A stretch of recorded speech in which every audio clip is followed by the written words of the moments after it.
Oui, oui, après vous rentrerez discrètement. Bien devant le micro, s'il vous plaît. Votre micro bien devant vous. Oui, quand vous parlez. Pour vous entendre, pour être bien devant le micro. Faut qu'elle vienne.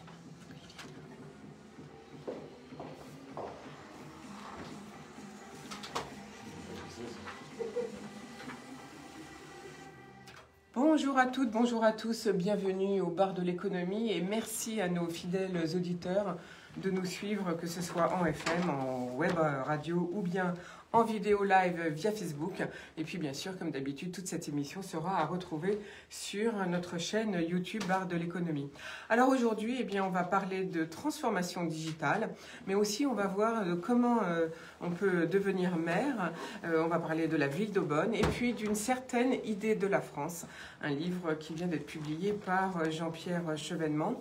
Et à mes côtés, pour parler de tous ces sujets, j'ai la chance d'avoir Benoît Frobert. Bonjour. Bonjour Florence, bonjour à tous. Vous êtes président, dirigeant de Innovsys, une agence de conseil en transformation digitale. Et donc avec vous, on parlera justement de la transformation digitale, pour qui, comment, ce que vous faites. On va peut-être apprendre quelques astuces. Voilà. Avec plaisir, Florence. Merci beaucoup Benoît Frobert. Et puis à nos côtés, Marie-Josée Bolande, bonjour. Bonjour à tous, bonjour Florence et merci de votre invitation. Vous êtes la toute nouvelle maire d'Aubonne en Val d'Oise et vous avez donc créé la surprise, et donc on sera intéressé bien, de savoir si ça a été difficile de prendre, ou si c'est difficile de prendre les rênes d'une ville alors que finalement on s'y attend pas tout de suite, même si on a toujours espoir, bien évidemment, c'est ça, les campagnes municipales. Alors on va comme d'habitude démarrer par nos infos du jour et tout d'abord notre expert santé avec Jean-Claude Durousseau sur un problème qui nous touche énormément. Il y a beaucoup de gens qui ont des problèmes de canal carpien. Donc aujourd'hui, Jean-Claude va nous parler du canal carpien. Pour comprendre aujourd'hui le canal carpien, alors C'était pile poil. Rémi, vous êtes auteur de diagnostic et thérapeutique. Le canal carpien, qu'est-ce que c'est et pourquoi ça nous fait mal parfois? Alors c'est le nerf médian qui va être comprimé au niveau du canal carpien, qui est une zone On voit sur le schéma là. tout à fait, qui est une zone anatomique entre les os du carpe et le ligament annulaire antérieur, qui va être du coup, donc ce nerf va être comprimé et ça va entraîner des symptômes. Pourquoi il comprime ce nerf? Parce que ça vieillit, en fait, comme tout l'organisme. C'est une maladie de la vieillesse. Ouais, tout à fait. C'est après 60 ans, généralement. Et c'est idiopathique, c'est-à-dire sans cause, c'est le vieillissement. Le ligament va s'épaissir et du coup se mettre mécaniquement à comprimer le nerf. Ça touche tout le monde, les hommes, les femmes, ou plutôt les hommes, ou plutôt des gens qui ont fait un travail manuel ou... Alors il peut y avoir des facteurs de ce type, notamment ou l'ordinateur, la souris, etc., ou des problèmes mécaniques professionnels, mais souvent c'est idiopathique, c'est indépendant de ce qu'on pratique. Comment on différencie ça on pourrait dire, tiens, j'ai des rhumatismes, c'est quoi les symptômes? Voilà, alors c'est très caractéristique parce qu'en fait vous allez avoir des douleurs avec les 3 premiers doigts, qui vont être d'horaire mécanique, c'est-à-dire donc c'est des fourmillements, des piqûres, des brûlures, des décharges électriques. 3 premiers doigts, la nuit, ça réveille le patient. Et donc ça, bon voilà, dès qu'on vous raconte ça, le diagnostic est quasiment fait. Qu'est-ce qu'on fait? Alors, on ne fait pas d'examen complémentaire, le diagnostic est clinique, on percute pour reproduire la douleur au niveau du poignet. Et puis donc on fait attelle de repos, antalgique bien sûr pour soulager le patient, et infiltration corticoïde dans un premier temps, et rapidement, si ça ne s'améliore pas, pour éviter les complications, c'est-à-dire que le nerf s'abîme vraiment, à ce moment-là, on opère et on fait une décompression du ligament annulaire antérieur. C'est en ambulatoire et tout à fait indolore. Geste très simple, sans difficulté, et des suites opératoires sans complications. Vous savez tout, à bientôt, et d'ici là, portez-vous bien. Merci Jean-Claude Durousseau pour ces 2 minutes pour comprendre un peu mieux notre santé comme tous les jeudis. Alors, première info du jour, félicitations à la chercheuse française Emmanuelle Charpentier et sa collègue américaine Jennifer A. Doudna, récompensées toutes les deux d'un prix Nobel de chimie pour leur recherche dans le domaine de la génétique. Cette cérémonie a eu lieu hier à Berlin, en Allemagne. C'était la 65e des prix Nobel de chimie. J'étais très émue car j'avais du mal à réagir et à comprendre que c'était réel, a-t-elle dit. Le fait de trouver quelque chose d'important et indépendant d'être un homme ou une femme, mais d'être un scientifique, c'est un important, à le déclarer. Elle a 51 ans. Avec sa collègue, eh bien, ils ont mis au point la méthode des ciseaux moléculaires. Au sein même d'une même cellule, on découpe un gène défaillant, on le remplace par un gène sain. Une technique révolutionnaire pour la génétique qui permettrait des avancées dans de nombreux domaines sur les plantes comme sur les animaux. Pour deuxième info du jour, eh bien, dernier jour pour postuler au programme des subventions ouvert depuis le 29 septembre par Facebook si vous êtes une entreprise francilienne. Cette sélection se clôt le 8 octobre, c'est-à-dire aujourd'hui. Facebook tente en fait de séduire les TPE-PME franciliennes avec un programme doté de 2 millions d'euros. Alors si vous êtes sélectionné, vous pourrez bénéficier de subventions, une partie sous forme de financement direct et une autre partie en crédit publicitaire sur Facebook et Instagram, a détaillé Mathieu Laporte, le directeur des activités pour les petites entreprises. Mi-septembre, la plateforme a lancé un outil qui permet aux entreprises de gérer leurs réseaux sociaux, Facebook, Instagram, Messenger et WhatsApp sur une interface unique. Ça s'appelle Facebook Business. À ce qui paraît, près de 665 TPE-PME auraient profité du programme de formation gratuite de Facebook cet été pour accélérer leur transformation numérique et améliorer leur présence en ligne.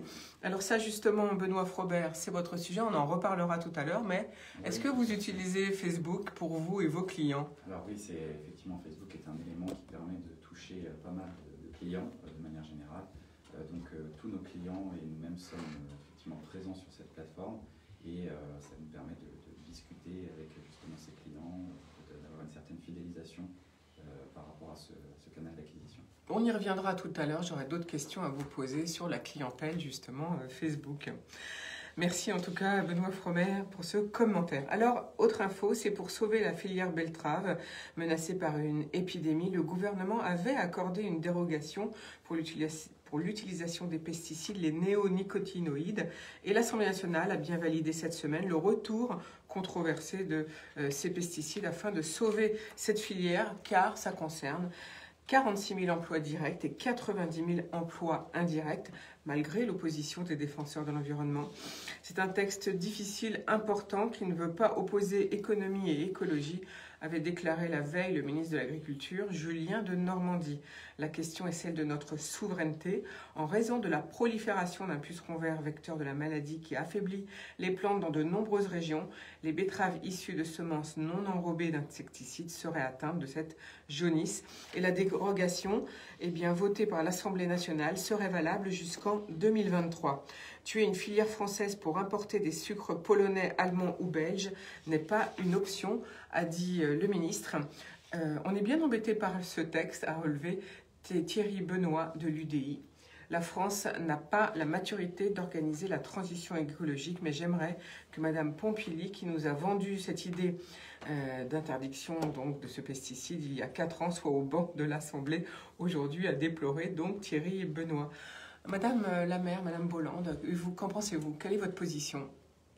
Je rejoins un petit peu ce commentaire. Le problème, c'est le recul. C'est à quel moment on prend et on se tient dans une direction en faveur de l'écologie, que ce soit dans le domaine des pesticides, que ce soit vis-à-vis du transport aérien à Aubonne, comme dans toutes les villes de la vallée de Montmorency, on porte des inquiétudes quant à l'augmentation du trafic aérien et des nuisances pour nos communes. La question, c'est d'adopter une politique et de s'y tenir. Et là, on voit bien que c'est un recul extrêmement important. En fait, ce que vous voulez dire, c'est que les politiques essayent de porter des valeurs, mais qu'en fait, on n'a pas les moyens en France de faire ce qu'on nous promet. Et finalement, voilà pourquoi on revient en arrière. C'est un petit peu ça que vous voulez dire? En fait, je ne sais pas, parce que c'était quand même il y a 4 ans, la direction d'interdiction des pesticides, ou en tout cas de diminution forte, elle a été prise il y a 4 ans, c'est extrêmement douloureux. Effectivement, c'est Madame Pompili, qui aujourd'hui est ministre de l'Environnement, qui l'avait porté très très fort, et c'était un beau combat. Moi, je n'ai pas toutes les solutions, bien sûr. Hein. J'entends que la transition n'est peut-être pas évidente, mais à partir du moment où on avait interdit, je me dis, on avait pris les mesures, et qu'est-ce qui s'est passé depuis? Maintenant, on revient en arrière. J'allais dire, tout est à refaire. Merci beaucoup pour ce commentaire. En fait, le ministre nous a indiqué donc aucune enveloppe pour développer la recherche n'avait été débloquée il y a 4 ans. Et c'est pourquoi le gouvernement actuel prévoit de débloquer une enveloppe de 5 millions d'euros pour la recherche, pour justement pallier et essayer de trouver quelque chose qui pourrait sauver la filière betterave autrement qu'avec des pesticides. Je rappelle que le ministre de l'Agriculture est maintenant Julien de Normandie. Alors, autre information du jour, c'est un soulagement pour des milliers de salariés français qui, depuis le 1er octobre, peuvent prendre un congé de 3 mois rémunéré afin de s'occuper d'une personne dépendante. Il existe 4 millions de salariés aidants parmi les 8,3 millions d'aidants en France. Le congé proche aidant, c'est comme ça qu'il s'appelle, permet de profiter donc de 3 mois. Mais attention, vous ne pouvez pas prendre ces 3 mois d'un coup, il faut les prendre jour après jour. Donc vous pourrez avoir donc des journées indemnisées, indiquait Brigitte Bourguignon, la ministre déléguée à l'autonomie. Alors ce congé ne se limite pas aux membres de la famille. Un salarié peut choisir de venir en aide à un conjoint, à un concubin, pacsé, un ascendant, un descendant, un frère, une sœur, un oncle, une tante, une nièce ou un neveu, mais aussi à une personne avec laquelle il n'a aucun lien de parenté, mais avec laquelle il réside régulièrement ou qu'il aide fréquemment. Ce congé indemnisé peut être renouvelé jusqu'à 1 an sur l'ensemble de la carrière du salarié. L'allocation sera de 43,83 € par jour pour les personnes vivant en couple et de 52,08 € par jour pour une personne seule. La demande de congé proche aidant est adressée à l'employeur qui ne peut pas la refuser. Cependant, le congé peut être fractionné. L'employeur peut accorder, par exemple, une journée ou une demi-journée par semaine. Donc là aussi, c'est un accord à faire entre salarié et l'employeur. Madame Bolland, quelle réaction? Quelle est la situation peut-être à Aubonne? Est-ce qu'il y a beaucoup d'aidants? Je suis très satisfaite de voir ce à quoi on arrive. Je sais que ça peut être problématique parfois pour les entreprises, mais d'une façon générale, pour les personnes qui sont en situation d'accompagner des personnes soit âgées, soit handicapées, en tout cas des proches, c'est sortir d'une forme d'oubli ou de débrouille, parce que finalement, jusqu'à présent, tout le monde devait prendre des mesures qui n'étaient pas évidentes, et les personnes et les employeurs aussi, quelle solution on trouve pour aider tous ces aidants. Et surtout, ils étaient cachés, et aujourd'hui, ils peuvent dire oui, je suis dans cette situation. Et c'est vraiment bien qu'on arrive à ça, parce que on est tous à un moment donné confrontés au vieillissement, à comment on accompagne. Je pense que c'est une vraie avancée que ce texte. Voilà, et comme vous l'avez rappelé très justement, aussi pour les parents d'handicapés. En tout cas, merci beaucoup pour ce commentaire, Madame Bolland. Alors, autre information du jour, la Commission européenne instaure des taxes de 7,5 à 19% sur les importations d'acier à bas prix, en particulier les tôles et les rouleaux laminés à chaud en acier inoxydable en provenance de l'Indonésie, la Chine et Taïwan.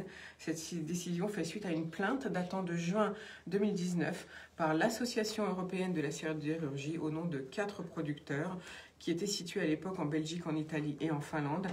L'Union se rend enfin compte, j'ai envie de dire, des préjudices causés par le dumping asiatique, mais cela porte déjà à 56 le nombre de mesures de défense commerciale de l'Union européenne en faveur de l'acier qui concerne 200 000 emplois. Dernière info du jour, c'est la Commission européenne qui annonce que Gilead allait lui fournir des doses supplémentaires de remdesivir pour traiter 3400 patients atteints de Covid-19, alors que l'Europe est actuellement confrontée à une pénurie de médicaments. 2300 doses en plus de cet antiviral expérimental pour un coût de 7 millions d'euros sont les bienvenus, a déclaré un porte-parole de l'exécutif européen. Les premiers lots du médicament de Gilead ont été mis à la disposition des Pays-Bas, de la République tchèque, de la Grèce, de l'Autriche, du Danemark et de la Slovénie. Le stock mondial, je vous rappelle, avait été presque entièrement capté par les États-Unis. Le remdesivir et la dexaméthasone sont à ce jour les seuls médicaments autorisés par l'Union européenne pour soigner les patients atteints de formes graves du Covid-19. Alors, Madame la maire, Madame Bolland, j'avais envie de vous demander quelle est la situation du Covid à Aubonne? Donc à Aubonne, comme toutes les villes, on suit de très très près l'évolution épidémique en lien avec les services préfectoraux et l'agence régionale de santé. À Aubonne, on est dans une situation un petit peu moins cruciale que l'ensemble du Val d'Oise, mais il est clair que d'une part, on suit les réglementations sanitaires du département. Et on essaye en tout cas d'avoir une position d'accompagnement de l'épidémie auprès des populations et en interne pour assurer la continuité des services que l'on veut équilibrer, c'est-à-dire ni catastrophisme, ni laxisme, si on peut dire ça. On pense qu'il faut absolument maintenir une vie sociale et que pour ça, il faut dès à présent prendre quelques mesures et on a aussi un rôle très très fort de sensibilisation depuis le démarrage. On plaide pour une alerte sur ce à quoi on arrive aujourd'hui, les lieux clos, les fêtes familiales, etc. Au-delà du masque que l'on met dans l'espace public où bon, les gens percutent moins, il y a un vrai enjeu je pense que les gens intègrent ce qu'on doit changer dans notre comportement plutôt que de réagir juste à des interdictions. Voilà, donc en tout cas, nous, on pense qu'on a ce rôle-là. On a organisé récemment une distribution de masques, mais en demandant aux habitants de venir pour que ce soit une occasion de contact et qu'on puisse expliquer, quelles sont les problématiques. Voilà. On a été obligé d'annuler quelques manifestations importantes et vraiment on se bat pour que de plus petites puissent se maintenir, vraiment qu'on maintienne cette vie sociale et qu'on assure au maximum la sécurité des habitants. Est-ce que le port du masque est une obligation? Enfin, est-ce que vous veillez? Est-ce que la police municipale veille? Est-ce que tous ceux qui se promènent dans la rue portent leur masque? Le port du masque dans la rue, c'est très compliqué. On n'a pas forcément les moyens de faire respecter en tout lieu et par tous les temps le masque. On a des temps particuliers où on veille à ce que ce soit porté. C'est par exemple les entrées et sorties d'école, là où il y a des forts rassemblements. Voilà. On n'a pas une approche dès qu'on voit quelqu'un qui n'a pas de masque, on lui dit... Enfin, on va faire de la pédagogie, mais vraiment essentiellement sur les endroits où il y a des regroupements. Merci beaucoup pour votre commentaire. Je rappelle que les enfants à partir de l'âge de 12 ans sont transmetteurs du virus. Donc si vous faites des réunions de famille, eh bien, avec des jeunes, eh bien, portez votre masque, surtout si vous avez plus de 70 ans. On va tout de suite partir en respiration musicale et puis on revient dans quelques minutes, bien sûr, pour nos sujets du jour qui sont transformation digitale, la ville d'Aubonne, devenir maire et puis une certaine idée de la France. Vous êtes sur IDFM, Radio Anguin, la radio du bien-être. Déshabillez-vous même. Non, mais c'est Il fait dans le studio. Il fait très chaud dans le studio. Non, c'est le gilet. Excusez-moi, je vous ai perturbé un peu. Pas du tout, vous avez raison. Il faut parler bien dans le micro, c'est ça? Oui, parce que si... J'ai tendance à bouger un peu du sud. Non mais, je sais, je suis consciente. Regardez-moi. Voilà, c'est ça. Je parle avec les mains et avec la tête, mais je travaille. Je travaille la question. C'est bien plus agréable, c'est plus agréable de parler en faisant des mouvements. C'est pour ça que moi je reste debout. C'est ça.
Non, ouais, voilà. Bah, maintenant, c'est à cause du Covid qu'on a fait Bah ça. oui, c'est ça. Avant, ça l'était pas. Maintenant, ça l'était pas avant.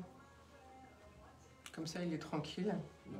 Il est dans sa bulle. On va mettre des plantes et tout ça. C'est ça. On y Ah, retourne. ne t'inquiète pas, la mère, on peut le couper.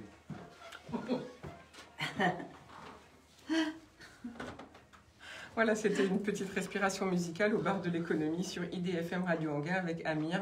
C'est la fête et c'est important parce qu'en ce moment, on a quand même beaucoup de mal à faire la fête. D'ailleurs, beaucoup de gens viennent nous dire, des jeunes notamment, qui ne peuvent plus... tous ceux qui sont en études supérieures ou les facs font tout par vidéo, c'est quand même difficile. Et les plus âgés qui disent on est tout seul chez nous, on n'ose pas sortir. Et il y a quand même beaucoup de monde et on envoie une pensée à toutes ces personnes. Alors aujourd'hui, au bar de l'économie, eh bien, on parle transformation digitale.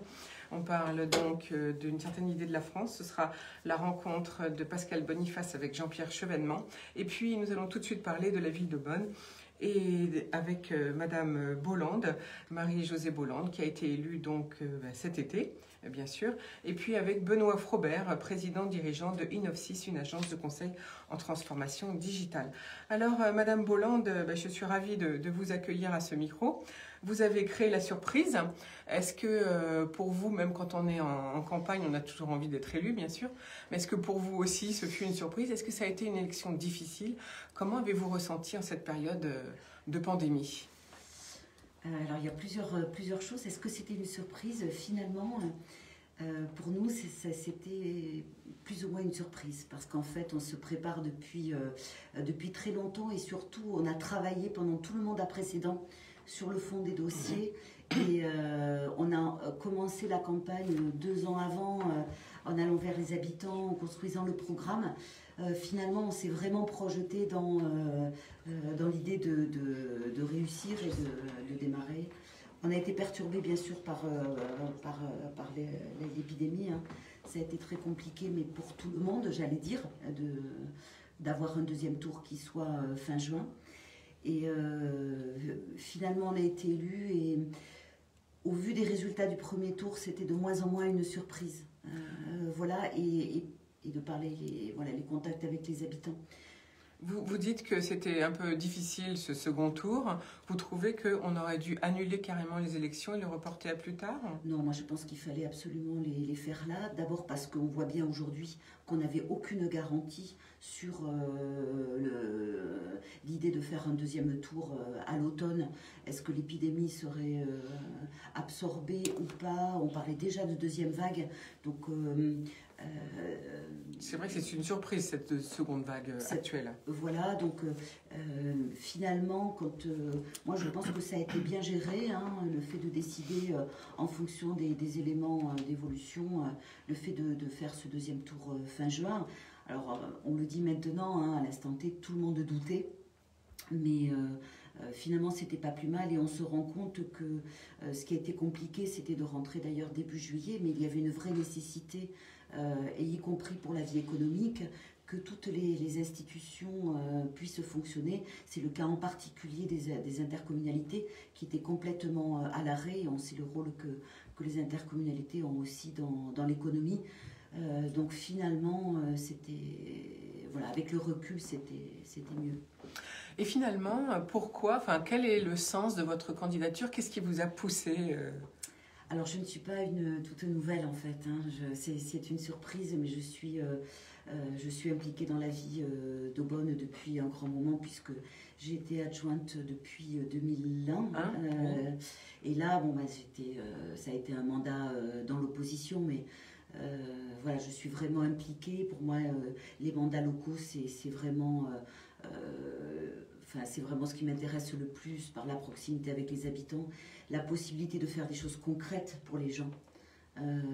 C'est vraiment dans ça que je suis inscrite.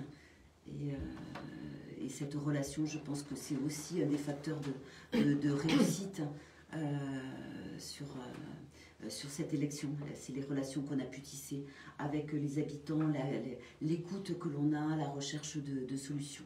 C'est vraiment notre... Quelles étaient les premières demandes des habitants lorsque vous avez fait campagne? Que souhaitent les habitants d'Aubonne? Il y avait un gros sujet à Aubonne, c'était le stationnement. Le stationnement a été une mesure extrêmement controversée du mandat précédent, parce qu'avec une mise en stationnement payant du centre-ville, des parkings du centre-ville, ça a généré énormément de problèmes en cascade. Et vraiment, le stationnement, ça focalisait une envie de changement. Alors, à la fois dans la mesure réelle à laquelle on était arrivé et à la fois dans la méthode, en disant il n'y a pas eu de concertation. Après, on peut toujours se dire il n'y a pas eu de concertation parce qu'on n'est pas content du résultat auquel on est arrivé. Si on nous avait demandé, on aurait fait mieux. La réalité, c'est que vraiment, les gens étaient extrêmement en demande de changement sur le sujet. Et d'ailleurs, c'était très frappant parce que fin mai, quand on est retourné en campagne après l'épidémie, ça a été peut-être une des premières choses qu'on a entendues sur le marché, c'était « Bon, et le stationnement, vous allez bien toujours changer ». C'est extrêmement fort. Voilà. Ensuite, des choses très basiques, c'est important. Je parlais du quotidien, de la proximité avec les gens. Il y a des attentes très basiques de confort de vie, la qualité des routes, la propreté. Voilà, il faut assurer le minimum de confort de la vie de la ville. Et ensuite, un autre dossier qui est important et qu'on a lancé vraiment rapidement quand on est arrivé, c'est la question du manque de médecins sur la ville, comme dans beaucoup d'autres communes. Il y avait un projet de maison de santé qui était à l'arrêt. Il y avait des locaux, mais pas les professionnels. C'était vraiment arrêté. Donc là, tout de suite, on a repris ce dossier. Voilà. Je m'arrête là parce que je pourrais en parler longtemps. Alors, justement, donc votre projet s'est construit comme ça, petit à petit, avec les habitants quand vous les avez rencontrés pendant la campagne, c'est comme ça? Donc ça a conforté. C'est vrai qu'au fur et à mesure du mandat, nous on s'est positionné sur l'ensemble des dossiers. Par exemple, voilà, pour prendre cet exemple de stationnement, nous, dès qu'on avait vu le projet, on l'avait contesté, etc. Donc après, on a je dirais, fait le lien entre ce qui était notre orientation politique et les attentes. Et voilà, on a fait se rejoindre les deux. Alors, vous l'avez dit, vous êtes donc, votre premier mandat, c'était en 2001. Vous étiez dans l'opposition car vous êtes membre du Parti socialiste. Mais évidemment, quand on est dans son premier mandat, on travaille. Vous avez toujours travaillé à l'extérieur. Vous avez eu des responsabilités en marketing. Et puis aussi, vous avez été professeur d'économie et de gestion au lycée professionnel. Alors, actuellement, comment ça se passe? Vous travaillez toujours ou bien est-ce que vous allez arrêter? J'étais effectivement contractuel, professeur d'économie gestion au lycée professionnel. Donc là, j'ai arrêté. Pour moi, c'était vraiment un engagement. Et dans une ville de 25 000 habitants, il y a vraiment de quoi travailler plus que 7 jours. Voilà. Et j'ai aussi l'intention, et avec toute l'équipe, que l'on s'implique vraiment fort dans les relations intercommunales, à la fois la communauté d'agglomération avec les communes voisines. Donc tout ça, c'est vraiment un temps plein. Et donc vous allez vous consacrer pleinement totalement à ce mandat de maire. Voilà. Alors quelles sont vos premières décisions? C'est-à-dire, est-ce que ça va être d'aller à la rencontre justement, parce que vous êtes quand même très branché économie, on va dire. Est-ce que pour vous c'est important? Est-ce que vous allez à la rencontre des commerçants? C'est eux qui font vivre la ville. Comment ça va en ce moment pour les entreprises et les commerçants à Aubonne?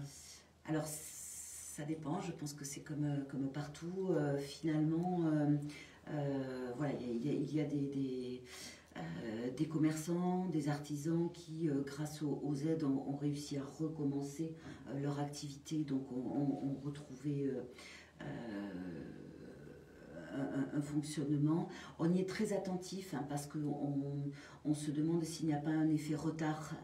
Donc on est attentif à ça. On est attentif aussi aux associations, au-delà de... Mais c'est aussi de l'économie, parce qu'il y a des professeurs, que ce soit dans le sport, dans la culture. Derrière, il y a des emplois. Et on est de nouveau engagé dans un moment où on tâtonne.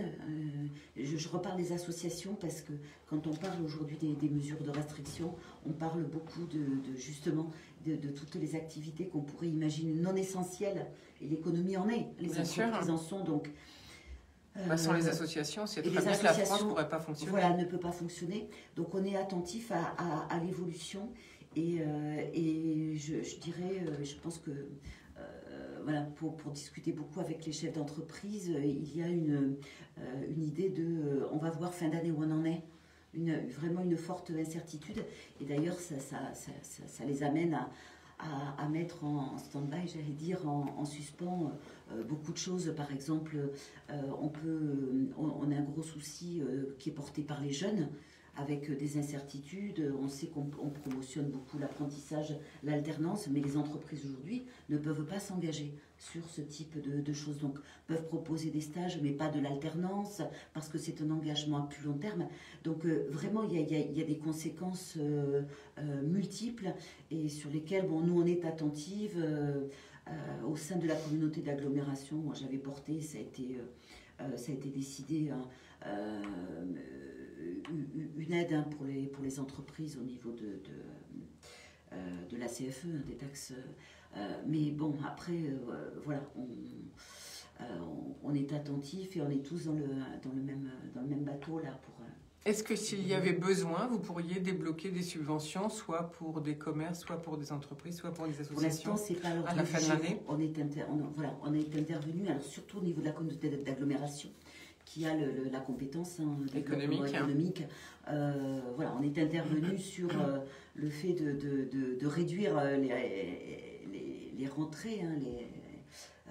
Voilà, est-ce qu'on serait amené à revoir j'espère que non, en réalité. Ça voudra dire que l'économie a repris, qu'on a trouvé une façon de vivre avec le virus, tout, c'est qu'on reprend une vie normale. Donc voilà. Est-ce que pour vous, il faut vivre maintenant avec la pandémie pendant des mois? Est-ce que vous êtes d'accord avec les restrictions demandées par le gouvernement, ou est-ce que vous trouvez qu'on devrait faire autrement? Alors, je pense qu'au démarrage, on a raté un peu le coche. Voilà, il n'y avait pas de masque, on a dit que le masque n'était pas nécessaire. Aujourd'hui, on sait quand même que voilà, quand on est ensemble et qu'on chacun a un masque, on arrive à travailler, on arrive à organiser.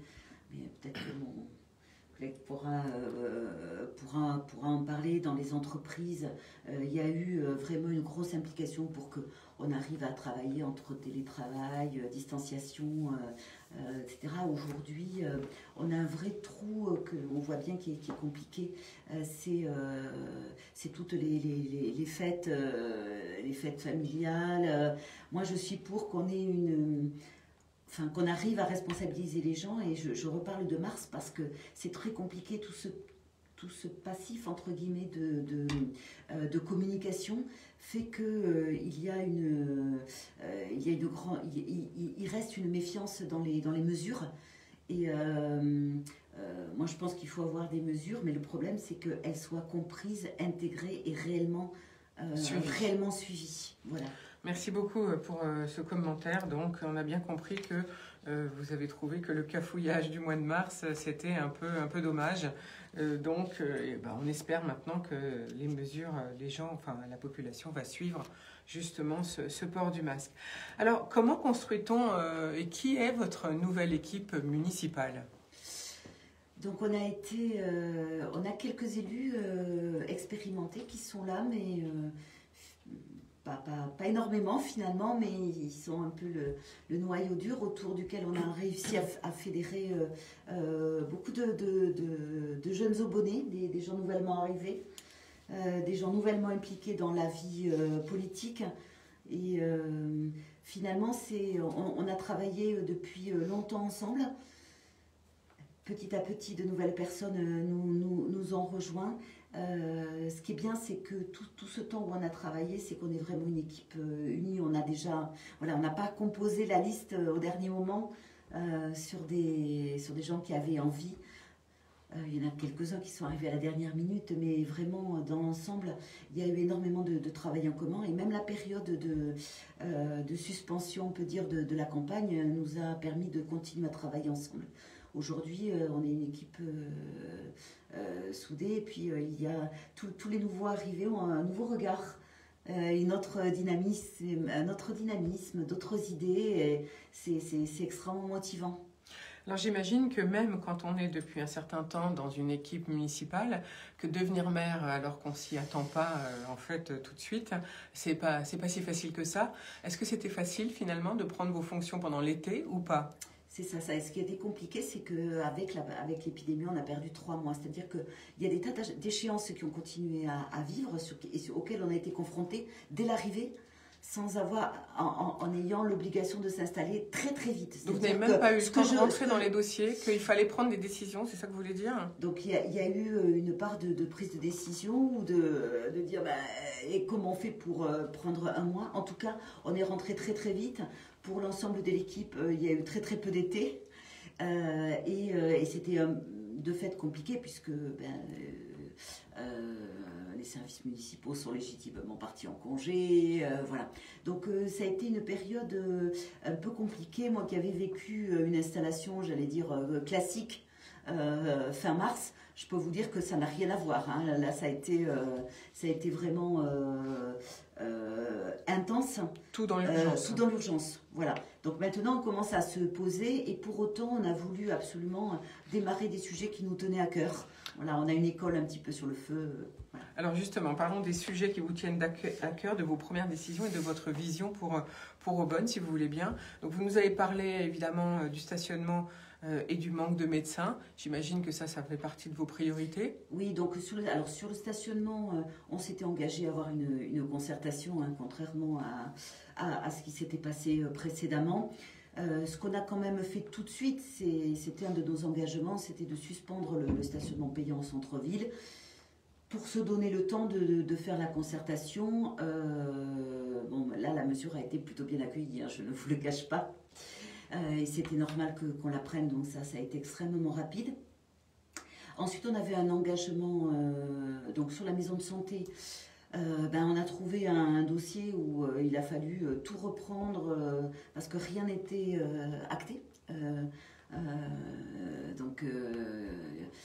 Négocier avec les médecins, qui constituent l'association, reprendre contact avec l'agence régionale de santé. Bon, là, ça a été 3 mois très très intenses, mais on commence à voir les choses se profiler positivement. Donc ça, on sait que c'est pas facile de trouver des médecins. Est-ce que vous avez trouvé, et quel type de médecins vont venir? Là, on est sur un petit projet de maison de santé avec 7 cabinets médicaux.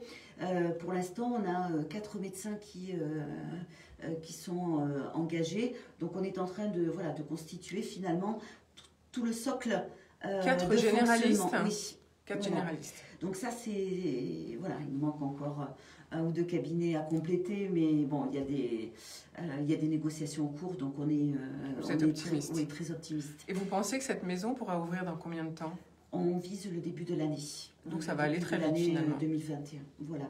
Et puis on avait un gros dossier qui a fait énormément de débats pendant la campagne, qui était une école pour le sud de la ville, avec un projet que nous contestions parce qu'il était surdimensionné et financièrement et en termes d'intégration dans le quartier, avec tout un tas de problèmes générés. Donc on s'était, notre promesse était de revoir ce projet-là pour qu'il soit mieux dimensionné, intégré écologiquement. Aujourd'hui, on fait une école pour 30 ans, hein, il faut qu'on la fasse avec quand même un petit peu d'ambition écologique. Donc là, on a repris le dossier dès le mois de juillet, retravaillé un cahier des charges pour travailler un programmiste, enfin voilà, tout ce qui... et donc là, ça a été une priorité. Alors Marie-Josée Bolland, je rappelle que vous êtes maire d'Aubonne, une ville de plus de 20 000 habitants, presque 25 000 d'ailleurs. Donc cette nouvelle école dont vous venez de nous parler, est-ce que le fait que vous soyez en train de revoir ce projet va retarder l'ouverture de l'école ou pas du tout? En fait, par rapport à certaines annonces, à un moment donné, on pourrait se dire que ça retarde. Et en même temps, le projet était arrêté parce qu'il y avait un contentieux des riverains.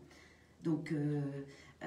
j'allais dire, le fait que l'on reprenne et qu'on s'engage dans une nouvelle concertation avec toutes les parties prenantes, d'ailleurs pas que les riverains, j'allais dire, nous garantit, j'espère, même une ouverture plutôt que la réalité de là où on en était.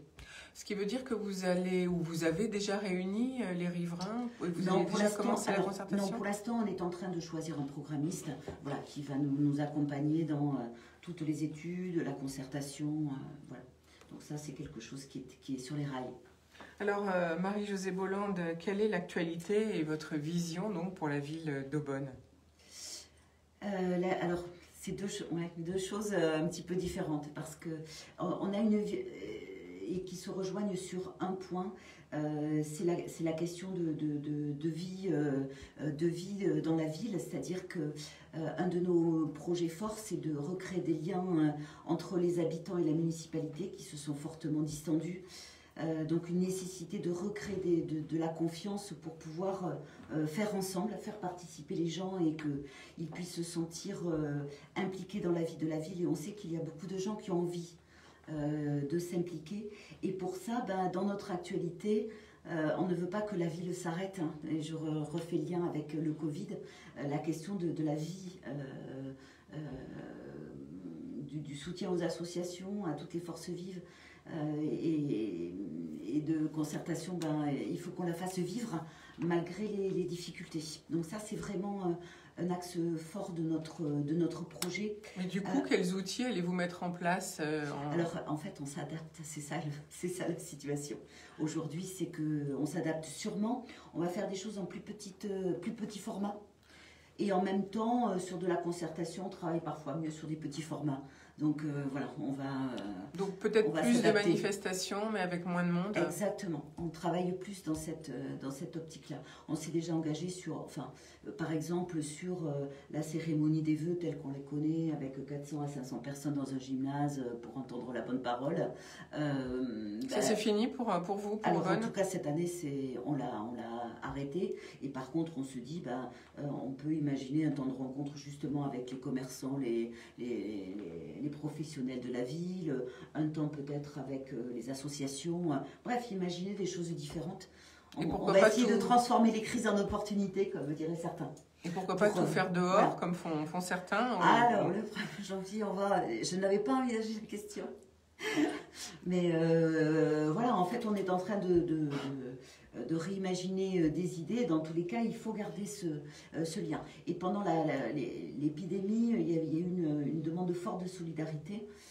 Ça rejoignait notre projet. Il faut qu'on arrive aussi à le maintenir et à le faire vivre.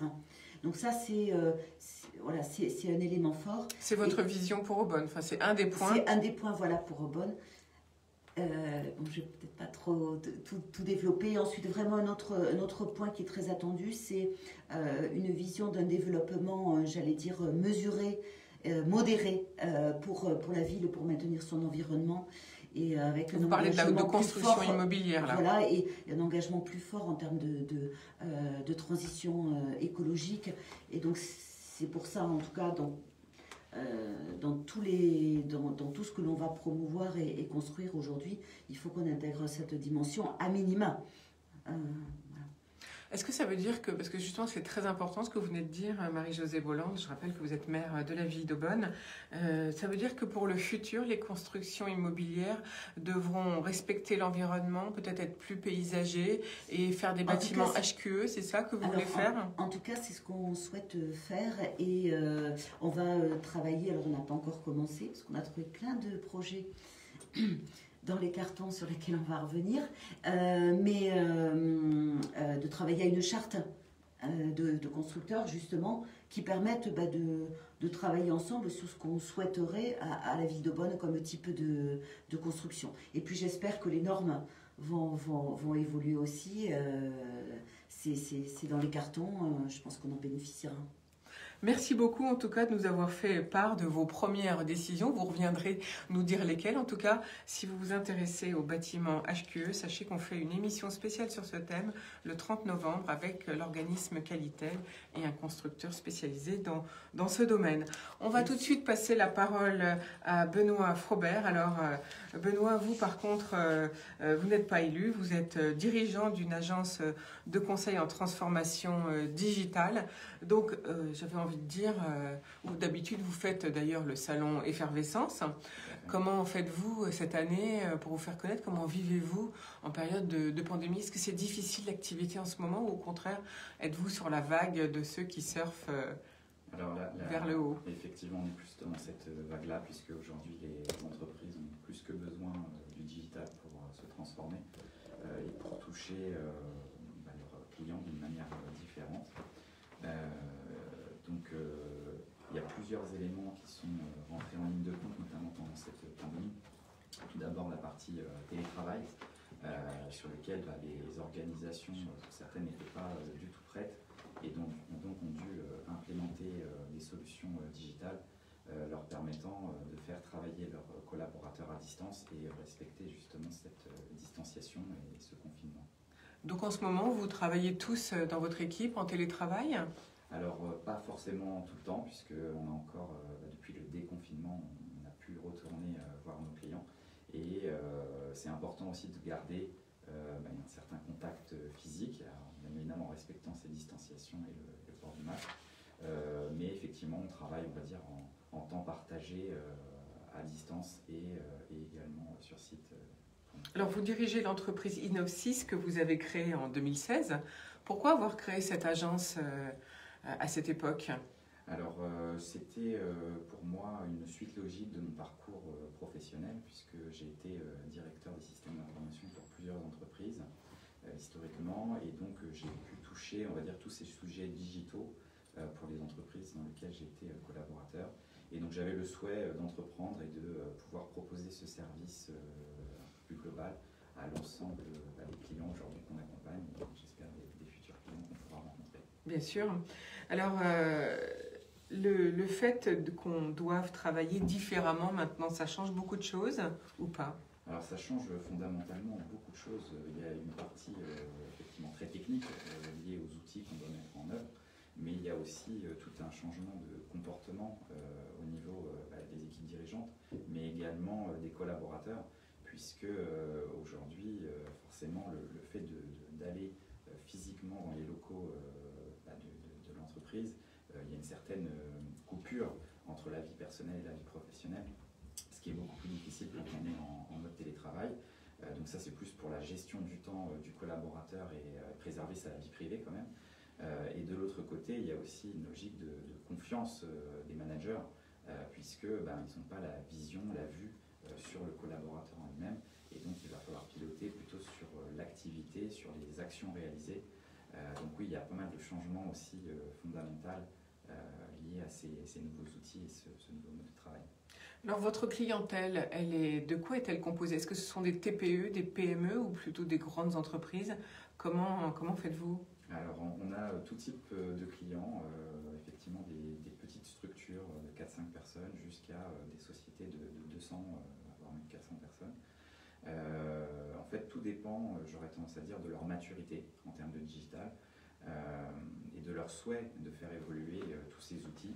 Est-ce que ça fait partie de leur stratégie? Et c'est là où effectivement on va intervenir dans cette première phase, souvent en réalisant un audit, une analyse de cette maturité et de l'écosystème, on va dire, lié au marché de l'entreprise en tant que telle, pour pouvoir identifier des pistes d'amélioration, des pistes de projets leur permettant d'avancer pas à pas dans ce parcours digital. Et forcément, tout projet qui est engagé à un moment donné, on est très présent et on accompagne ses clients dans une logique de formation, d'accompagnement au changement, puisque on considère que la mise en place de ces outils, comme je disais tout à l'heure, impacte fondamentalement la vie des gens dans les entreprises. Et pour qu'un projet digital soit réussi, il faut cet accompagnement.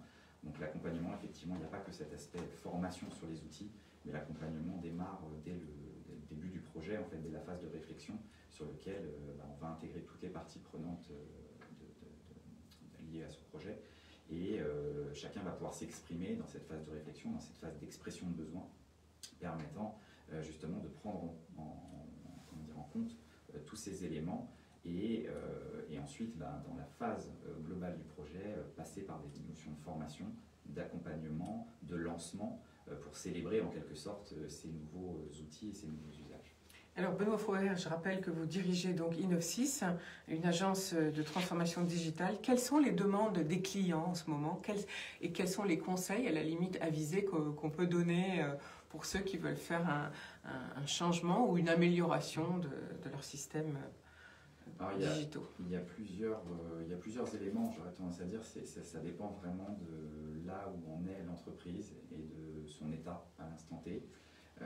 Aujourd'hui, les sujets d'actualité, comme je disais, c'est la partie télétravail, puisque ça c'est vraiment un sujet qui change fondamentalement la manière dont travaillent les gens. Le deuxième élément, c'est... Alors attendez, dans ces cas-là, ça veut dire qu'est-ce qu'il faut mettre en place comme système pour le salarié qui veut travailler en télétravail? Qu'est-ce que vous proposez? Alors aujourd'hui, typiquement, une des solutions qui fonctionne très très bien, c'est toute la partie Microsoft Teams, en fait, qui est un outil proposé par l'éditeur Microsoft, qui permet à tous les collaborateurs en fait, de partager des documents, de pouvoir chatter, de pouvoir rentrer en audio, en vidéo, avec l'ensemble des autres collaborateurs, mais pas que, puisque les gens ont la possibilité aussi d'inviter leurs partenaires, leurs clients, pour pouvoir continuer toute l'activité d'entreprise, c'est-à-dire que ce soit une relation commerciale comme une relation, on va dire, liée à la production du service, comme un projet par exemple qui serait lancé. Et ça, c'est facile à mettre en place? Alors en termes de mise en place, effectivement, on est plus sur des problématiques techniques puisque c'est des solutions qui sont dans un modèle abonnement logiciel, donc on va dire il n'y a que à lancer le service, même si une petite phase d'installation et d'implémentation.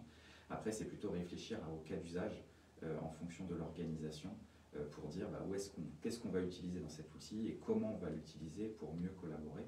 Donc il y a des gens qui vont l'utiliser plus dans une logique de petite équipe, d'autres plutôt dans une logique d'événement,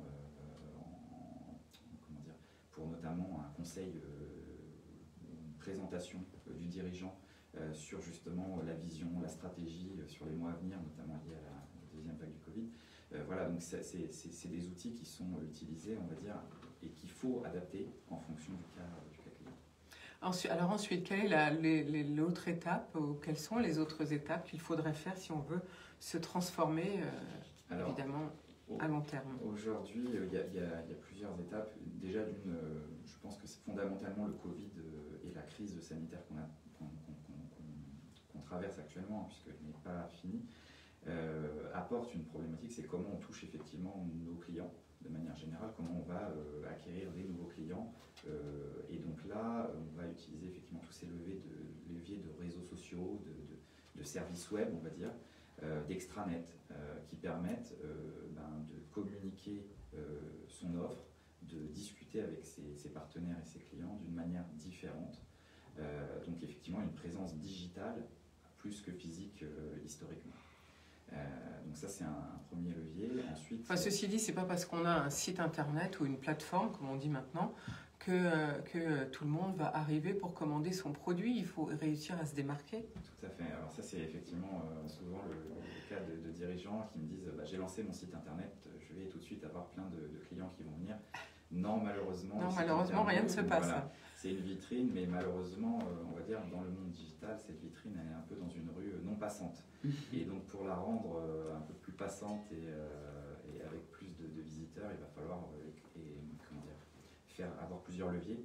Un levier qui peut être effectivement des promotions, on va dire, de la publicité Google, LinkedIn ou Facebook, on en parlait tout à l'heure. Donc effectivement, ces leviers-là vont vous permettre de payer, entre guillemets, pour avoir de la clientèle qui va passer devant cette boutique. Mais pas que. Aujourd'hui, on se rend compte qu'il y a une mouvance, notamment dans une logique de inbound marketing, qui consiste à rédiger des notions d'articles, de contenu, permettant à l'entreprise d'avoir une présence. Et aujourd'hui, le comportement des utilisateurs est un peu différent, c'est-à-dire que les gens ont tendance à aller rechercher par défaut sur Google une information et à partir de cette information, ils vont aller acheter un service. Et donc, si la société en tant que telle s'est rédigé des articles sur ses compétences, donc des choses qu'elle connaît en fait, c'est juste à écrire, à rédiger, des vidéos aussi potentiellement, et ces gens vont naturellement venir à ce contenu et ensuite passer le pas pour rentrer en contact et potentiellement faire du business. Alors vous avez cité 3 réseaux, 3 plateformes, enfin 3 espaces où on peut s'exprimer, justement, LinkedIn, Google et Facebook. Alors on parlait en introduction tout à l'heure pendant les informations de Facebook. Quelle est la clientèle? Est-ce que les clientèles sont différentes selon les systèmes qu'on utilise ou pas? Alors oui, tout à fait. Aujourd'hui, on a vraiment 2 réseaux sociaux qui se démarquent. LinkedIn qui est plutôt dans une logique professionnelle et plutôt orientée B2B, hein, alors que Facebook est plutôt dans une logique de toucher des clients finaux, on va dire des personnes. Des consommateurs. Dans une logique de B2C, exactement.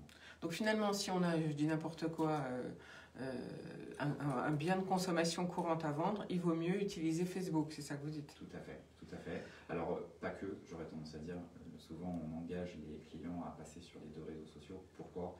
Parce que derrière un consommateur, il y a souvent aussi des partenaires, des fournisseurs, et donc la présence B2B est aussi intéressante Bien sûr. pour ce cas-là. Est-ce que ça coûte cher? Et quel budget, Benoît Frobert, puisque vous êtes un expert en transformation digitale, on en profite. Je rappelle que vous dirigez l'agence Innovsys qui est basée en Val d'Oise. Est-ce que ça coûte cher de faire des campagnes?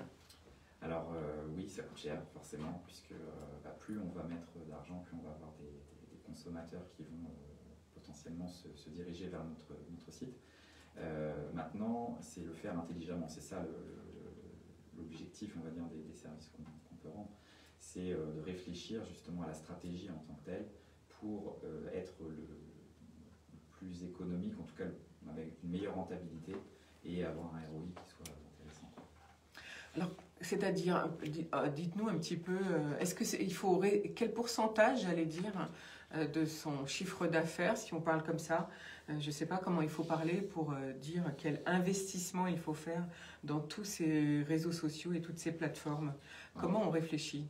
Nous, on réfléchit de manière pragmatique, c'est-à-dire que souvent, cette notion de promotion va y aller pas à pas, c'est-à-dire que l'objectif, c'est effectivement déjà de construire la vitrine avant d'aller chercher les différents leviers de visite. Et ensuite, on va essayer, en fonction notamment des mots-clés, en fonction aussi de l'actualité de l'organisation, faire des campagnes en fait en réalité, permettant d'aller toucher plus ou moins de personnes, donc plutôt par étapes et avec une logique de tester, puisque toutes les campagnes ne sont pas malheureusement fonctionnelles. Il y a des choses qui marchent mieux que d'autres, il y a des périodes différentes. Donc plutôt dans une logique de test and learn, on va tester, on apprend, et ensuite si c'est fonctionnel, on va réengager des campagnes similaires. Voilà, donc plutôt dans une logique pragmatique. Voilà, donc il faut commencer petit, j'allais dire, en se donnant un budget limité et on voit et attendre et voir, et pour ensuite faire autre chose, c'est ça? Tout à fait. Merci pour vos bons conseils. Alors, Benoît Frobert, qu'est-ce que vous souhaitez pour le futur? Alors, qu'est-ce qu'on se souhaite pour le futur? Écoutez, à continuer à accompagner et à aider justement nos clients, parce que c'est vrai qu'il y a énormément de choses à faire dans ce domaine, puisque le digital est quelque chose qui évolue très rapidement, et sur lequel toutes les sociétés n'ont pas le même niveau de maturité. Donc voilà, on est là pour les aider, pour les accompagner, donc continuer cette aventure. Continuer cette aventure, on vous le souhaite bien sûr. On va peut-être, si des personnes, des auditeurs nous écoutent et ont besoin de vos conseils, on va peut-être donner l'adresse du site ou comment on fait pour vous joindre, Benoît Frobert. Alors, on est présent sur tous les réseaux sociaux, donc tout simplement innovsi.com. Voilà. Alors là, vous ne pouvez plus faire de salon, j'imagine? Non, alors on fait quand même certains salons, mais online. Donc on participe à des événements. Notamment, il y a eu la semaine dernière le BIG, qui était un événement via la BPI, donc qui a été complètement réalisé online. Donc effectivement, il y a un basculement de manière générale de la partie événementielle dans ce mode complètement digital. Et donc là, vous étiez présent On était présent pour rencontrer d'autres partenaires, avoir des bonnes idées aussi en tant qu'entrepreneur, parce qu'on a toujours besoin d'aide aussi. Voilà, donc ça nous permet effectivement de garder cet écosystème. Aujourd'hui, c'est vrai qu'on utilise essentiellement ces outils visio, audio, pour entrer en contact avec nos contacts, que ce soit clients ou fournisseurs. Parce que vous utilisez aussi des partenaires qui travaillent avec vous dans certains domaines? Oui, tout à fait. En fait, le digital, comme je vous disais, est un domaine très très vaste. Donc, on ne peut pas être expert sur tous les sujets. Nous, on est plutôt là pour piloter et accompagner le client et ensuite en fonction de son environnement, de son secteur d'activité et puis de son besoin, est-ce que c'est de l'acquisition client ou est-ce que c'est plus améliorer sa productivité ou avoir des éléments financiers plus fins, donc plus du reporting. Là, on va aller s'appuyer sur notre réseau de partenaires pour trouver le bon interlocuteur. Le meilleur expert. Exactement. Est-ce que pour vous, faire des salons physiques, c'est fini ou bien est-ce que vous espérez que il vaut mieux quand même se voir? Qu'en pensez-vous? Alors, moi, je pense qu'effectivement, le digital n'est pas une fin en soi et cette notion un peu de online est une phase. J'aurais tendance à dire, et un peu comme le télétravail, c'est qu'aujourd'hui, on est passé de 0 pour certaines entreprises à complètement 100%. Dès le déconfinement, on est repassé dans un modèle full physique. Je pense qu'on va être, à un moment donné, la vérité est entre les deux, c'est-à-dire qu'il va y avoir un pourcentage à allouer et au physique et au digital, enfin virtuel, on va dire, en présentiel, qui permettra pour certaines phases de travailler de façon beaucoup plus focus, parce que c'est vrai que quand on est à la maison, tant qu'on n'a pas de réunion, on peut être vraiment focalisé sur un sujet. Et puis d'autres phases où là, pour le coup, il faut être vraiment plus dans l'esprit physique. Ça ne remplacera jamais la machine à café ou l'échange autour d'un déjeuner entre collègues. Donc non, je pense que la vérité est entre les deux. Merci beaucoup pour tous vos conseils, Benoît Frobert. Donc, je rappelle que vous dirigez la société Innovsys. On va rappeler l'adresse internet. Donc, i2novsi.com. Merci beaucoup. Et puis, écoutez, à très bientôt. Vous reviendrez nous donner de bons conseils. Et j'espère que cette pandémie, bien sûr, comme tout le monde, va s'arrêter le plus vite possible. On va tout de suite faire une petite pause musicale, une respiration, et puis on revient. On va à la rencontre de Jean-Pierre Chevènement grâce à notre expert international, Pascal Boniface, directeur de l'IRIS. Tu fais l'interview tout de suite ou Oui. une pause musicale, tu dis? Tu viens de dire une pause musicale, toi? Non, sinon on lance tout de suite, comme tu veux. Ça y est, je vais lancer 24 minutes. Ah bon, d'accord. C'est ça? Ouais, Bah, ok. Bonjour, mon invité aujourd'hui est Jean-Pierre Chevènement à l'occasion c'est ça que tu de veux la dire? sortie de ce livre, un Parce gros que tu pavé une qui petite pause se musicale, titule après tu as parlé de ça. Non, là, je peux la lancer, là. En plus, ça a été une pause jingle. Toute une carrière politique, une carrière faite d'engagement, une carrière faite de sincérité, une carrière faite justement d'engagement qui ne calcule pas les risques, mais qui les prenne par rapport à ses convictions. Et peut-être tout d'abord, Jean-Pierre Chevènement, quelques faits fondateurs, une première rupture en 82-83 par rapport à la pause annoncée dans les réformes. Vous avez une première démission du gouvernement et vous pensez qu'il y a un premier tournant qui sera extrêmement négatif et que la France va payer cher par la suite. C'est en effet le reniement de la politique industrielle sur lequel la gauche avait construit son programme. Le projet socialiste est très clair. Et placé là où j'étais, c'est-à-dire ministre de la Recherche et de l'Industrie depuis juin 1982, j'avais mis en œuvre une politique qui consistait à donner une feuille de route aux entreprises nationales avec quelques indicateurs clés: investissement, recherche, commerce extérieur, emploi. C'était pas grand-chose à vrai dire. Mais j'ai fait l'objet d'une vraie manœuvre de déstabilisation sur les détails desquels je ne vais pas revenir, puisque le lecteur le fera. Vous le racontez par le menu avec les acteurs qui sont à la manœuvre.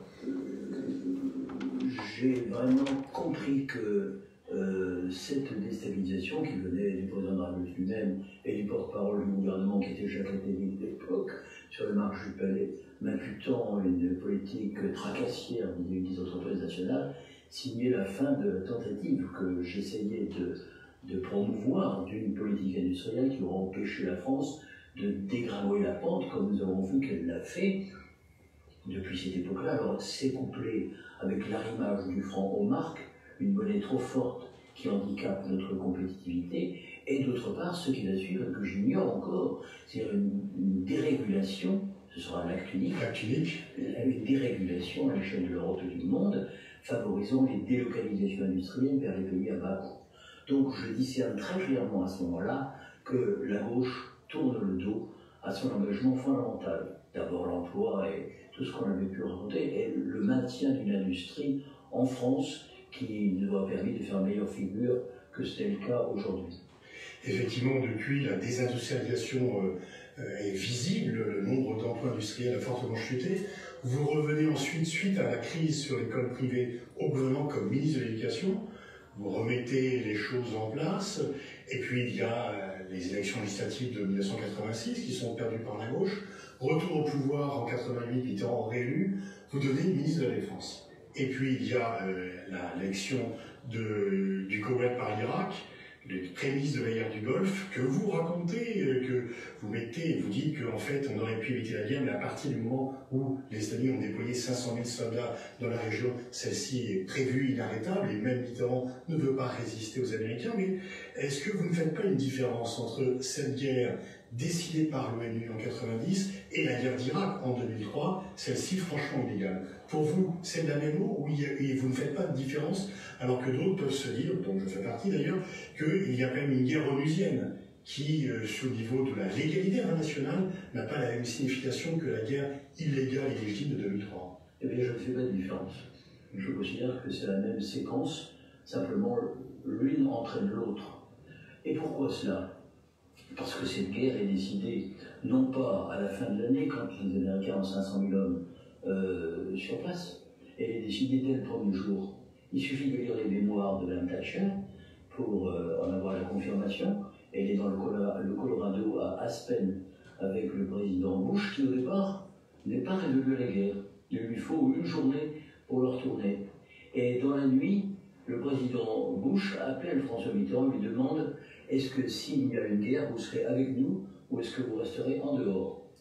C'est raconté par Roland Dumas dans une petite brochure de l'Institut François Mitterrand. Vous avez découvert par la suite les Que j'ai découvert par la suite parce que c'était vraiment ce que, à la fin, j'avais fini par subodorer, parce que je pensais que Mitterrand ne ferait pas la guerre, non pas seulement parce que le Parti Socialiste était le parti de Jaurès, mais parce que lui-même comprendrait que ce n'était pas l'intérêt de la France, et puis qu'en arrière-plan, il y avait quand même le fondamentalisme islamique.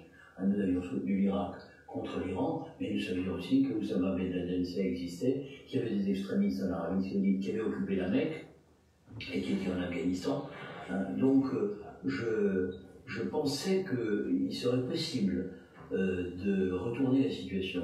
Et c'est la raison pour laquelle je suis resté à mon poste tout en faisant en sorte de ne pas m'exprimer d'une manière trop contradictoire. Vous étiez pris, vous l'expliquez très bien, c'est que vous avez pris par une double loyauté. Loyauté par rapport à vos convictions, mais également par rapport aux institutions, de ne pas contredire le président en tant que ministre de la Défense. Je lui ai dit dès le mois d'août que naturellement mon poste était à sa disposition. Même Michel Rocard m'a téléphoné pour me proposer de l'équipement que j'ai refusé parce que... Michel Rocard, vous dites d'ailleurs que dès le départ, il avait émis des doutes en privé auprès de vous sur la légitimité de cette guerre. Oui, je peux dire, parce que c'est la vérité, que ce livre est un livre de vérité, un grand acte de liberté où je dis vraiment ce que j'ai vécu. Michel Rocard, nous allons vers le banc du gouvernement et il m'a dit, en me prenant par le coude, il m'a dit j'espère que les Américains ne vont pas nous faire cette connerie. Mais ça se passe très tard. Et lui-même, quand même, a un profil bas parce qu'il ne faut pas qu'il se mette en contradiction avec le président de la République. Donc, je pense que François Mitterrand, à la fin, finira par penser que tout ça n'en valait pas la peine. C'est ce qu'il dit à Gérald Décor au mois de juin 1991. Finalement, tout cela aurait été une peine. Et je pense que malheureusement, cette guerre a été, comme l'a dit Huntington, la première guerre de civilisation, le premier clash de civilisation vécu par les opinions publiques. Un jour, Mitterrand me dit, mais vous savez, les gouvernements arabes, aujourd'hui ils créaillent, mais demain ils viendront nous manger dans la main. Et je dis, mais ce n'est pas des gouvernements arabes qu'il s'agit. Il s'agit de l'opinion publique dans l'ensemble du monde arabe et même du monde musulman. Et je crois que Mitterrand n'est pas attentif à cet aspect des choses. Alors, autre épisode aussi dont vous parlez, la guerre du Kosovo, sur laquelle vous avez les plus grandes réserves. Le moins que l'on puisse dire, c'est que le résultat que l'on voit aujourd'hui, vous donnez raison. J'ai mis les plus grandes réserves. Je faisais circuler en Conseil des ministres un texte de Enzensberger, un auteur allemand, qui montrait les limites de l'ingérence. Mais j'étais en effet assez c'était pas ma compétence. Je disais à Hubert Védrine, mais comment peux-tu sortir de là? Et Hubert me répondait, ben, moi je suis sur un toboggan entre Madeleine Albright et puis du côté allemand, Joschka Fischer qui était très battant guerre. Très battant guerre. Alors, on arrive aussi à la guerre d'Irak. Vous n'êtes plus ministre, bien sûr, mais Jacques Chirac, vous soutenez sa position, il vous invite en tête-à-tête pour vous lire son opposition. Tout ceci est très documenté, mais comment expliquez-vous que par la suite, Jacques Chirac, qui avait très fortement augmenté la popularité de la France par ce refus de la guerre d'Irak, a finalement un petit peu cédé puisqu'il a accepté l'occupation et que ensuite il est un peu rentré dans le rang par rapport à son opposition flamboyante au projet américain. Son opposition a été flamboyante pour dissocier la France de l'image de faiseuse de guerre. Donc la France a désapprouvé puisqu'il a rendu même le droit de veto. Mais une fois que la guerre a eu lieu, que les Américains ont occupé l'Irak, eh bien, son entourage, la pression de son entourage, et puis la nécessité d'arrondir les angles avec le président Bush, qu'il a rencontré à Évian, ça devait être un G7 ou un G8, oui. Quelques mois plus tard, l'a amené à voter une résolution aux Nations Unies qui a permis aux Nations Unies d'envoyer un délégué, d'ailleurs, qui est mort dans un attentat, Vira, si je me souviens bien, et Chirac a voulu arrondir les angles, et il a eu raison, parce que finalement, Condoleezza Rice parlait de punir la France, mais ça n'avait suivi aucune vraie punition. Alors bien sûr, il y a beaucoup de passages de politique intérieure, mais aussi beaucoup de passages de politique étrangère, et vous parlez page 86, d'un occidentalisme à courte vue qui nous aurait amené à faire de nombreuses erreurs. La critique que je fais concerne les politiques d'ingérence et les interventions dont on ne mesure pas à l'avance les conséquences qu'elles peuvent avoir. La guerre du Golfe est évidemment emblématique, puisque nous aurons ensuite la séquence Al-Qaïda en Irak, en Arabie Saoudite bien sûr, et puis la séquence Daesh, quand la politique du gouvernement al-Maliki, d'un gouvernement chiite particulièrement sectaire, va dresser les provinces sunnites de l'ouest irakien contre Bagdad et contre les Occidentaux, ce sera Daesh.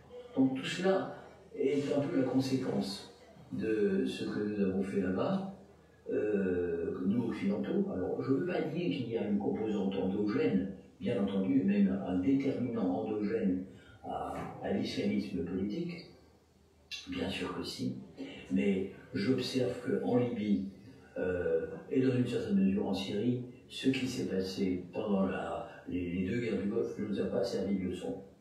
Nous avons pratiqué une politique d'ingérence qui finalement s'est retournée à bien des égards contre nous. Vous développez aussi le concept d'hégémone que vous aviez déjà développé dans votre livre précédent sur le siècle précédent. Comment analysez-vous ce concept d'hégémone? Le capitalisme a besoin d'un patron quand il est entré dans sa phase de mondialisation. Un boss qui est représenté par la Grande-Bretagne au XIXe siècle et depuis 1945 par les États-Unis. Et la compétition pour l'hégémonie permet de comprendre les crises du capitalisme. Par exemple, la montée de l'Allemagne après 1871, son industrialisation rapide et le fait qu'elle menace à travers ses armements navals la suprématie de la Grande-Bretagne. Ça va être le déterminant de l'entrée en guerre de la Grande-Bretagne en 1914 et par conséquent de la Seconde Guerre mondiale.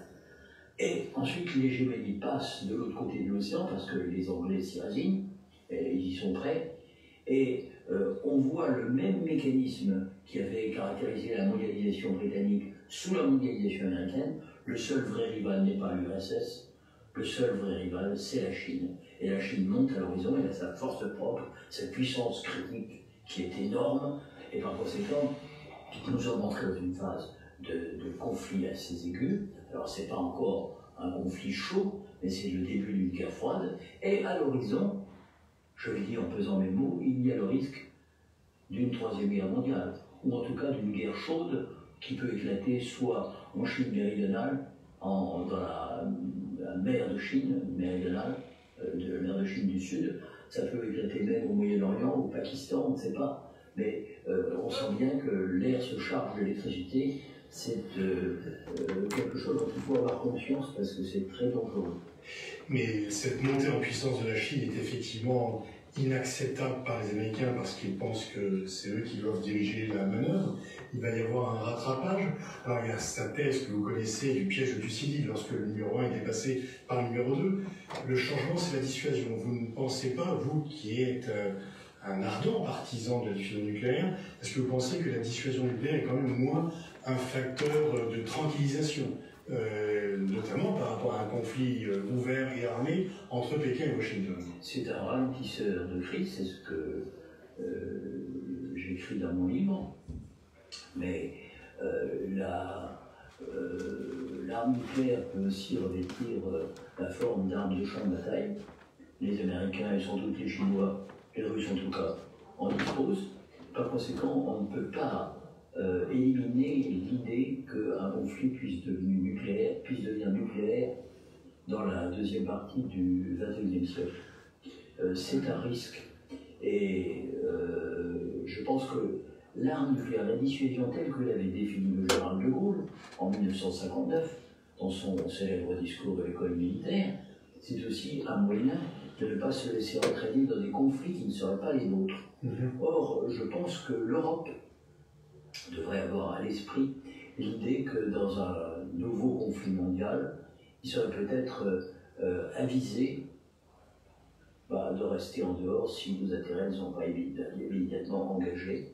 Et ce que j'appelle l'occidentalisme à courte vue, c'est l'idée qu'il y aurait des valeurs occidentales au nom desquelles nous serions obligatoirement alignés derrière les États-Unis. C'est beaucoup plus compliqué que ça. Oui. Le mot valeur occidentale occulte le fait que ce n'est pas tout à fait les mêmes valeurs de part et d'autre de l'océan, en tout cas entre la France d'une part et les États-Unis de l'autre. Il y a un héritage lointain, pour nous c'est l'héritage républicain, qui n'est pas tout à fait l'héritage des États-Unis. Et d'autre part, nous sommes les alliés des États-Unis, il faut le dire, nous sommes quand même comptables de l'héritage luminaire, solidairement, mais cela ne doit pas nous entraîner à un alignement totalement préjudiciable à nos intérêts. Alors, sans parler d'un conflit, on voit qu'il y a, enfin, sans parler d'un conflit armé, j'entends bien sûr, on voit quand même qu'il y a de plus en plus le bruit d'un conflit commercial, d'un conflit politique entre Washington et Pékin, et où effectivement on nous demande de nous entraîner, on demande à ce que la France et l'Europe, au nom des idéaux démocratiques et des valeurs occidentales, fassent corps avec Washington dans sa lutte contre la Chine, qu'il faut sur l'intelligence artificielle, en matière commerciale, etc., faire nôtre les griefs américains, et je suppose que c'est une idée que vous combattez. Je pense qu'il y a un intérêt français, plus généralement un intérêt européen. Est-ce que nous ne devons pas conserver notre liberté de mouvement? Est-ce que nous ne devons pas bâtir à travers des initiatives à prendre, notamment dans le domaine du numérique, dans le domaine de l'espace, dans le domaine des technologies cyber? Est-ce que nous ne devons pas prendre toute une série d'initiatives qui nous permettront de créer un troisième pôle, c'est-à-dire un pôle européen, et de rester en dehors d'affrontements qui peuvent revêtir un tour excessif? Vous ne savez pas que j'ai de la sympathie pour le régime communiste chinois. Je vois bien ce qu'il est. C'est un régime dictatorial. Et ce qui vient de se passer à Hong Kong montre aussi finalement le peu de respect qu'ils ont des engagements qu'ils avaient pris. Donc je n'ai pas de complaisance à l'égard de la Chine, mais en même temps ce n'est pas pour rien que la France a reconnu la Chine en 1964, si mes souvenirs sont bons. C'est que naturellement c'est un très grand partenaire, 1,4 milliard d'hommes ça compte, la Chine ça existe depuis 5 ou 6 000 ans, c'est quand même une civilisation que nous ne pouvons pas ignorer, elle est présente partout, et je prêche simplement pour que nous nous déterminions en fonction de nos intérêts propres. Vous avez été le représentant de 2 présidents de la République pour le dialogue avec la Russie, les présidents Hollande et Macron. Alors beaucoup de gens disent qu'il ne faut pas dialoguer, la tentative de Macron de dialoguer avec la Russie est à courte vue. Le président a rappelé récemment, y compris en Lituanie, qu'il fallait faire avec la Russie. Comment jugez-vous la nature des relations que nous devons avoir avec la Russie et donc avec la Russie de Poutine? D'abord, j'observe que entre l'Europe et la Chine, on n'a pas trouvé mieux que la Russie.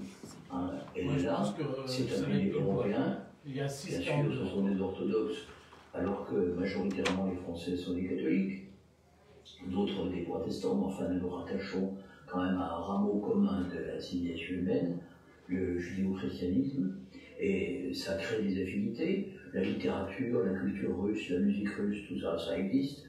Et dans 2 guerres mondiales, nous avons été les alliés de la Russie, ce n'est pas tout à fait par hasard.